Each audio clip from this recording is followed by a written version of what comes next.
দেখি 7 নম্বরে বলছে 1050 টাকার 10%। 1050 টাকার 10%, পার্সেন্টেজ মানে নিচে 100।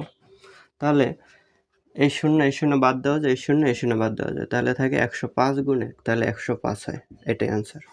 আর এইটাও কলম না ধরেই করা যায়, যেমন 105 বলছে কি, আমরা প্রশ্নটা খালি সংখ্যাগুলো লিখি। 105 1050 এর 10% বলছে না, তার মানে পার্সেন্টেজ মানি হয়েছে সবসময় নিচে 100 থাকে। তাহলে নিচে 100 থাকলে নিচে শূন্য আছে কয়টি? 2টি। তাহলে 2টা শূন্য উপর থেকে বাদ দেওয়া যায়, যদি উপর থেকে বাদ দিতে পারলে তারপরে যা থাকে উপরেরটা গুণ করে দিলে ওইটা হয় আমাদের পার্সেন্টেজের ফলাফল। তাহলে এই 2 শূন্য আছে আর উপরে এই একটি শূন্য আছে, একটি শূন্য আছে, এই 2 শূন্য বাদ দিলে তাহলে থাকে 105 আর 1, তাহলে এই দুইটা গুণ করলে হয় 105, তাহলে 105ই অ্যান্সার।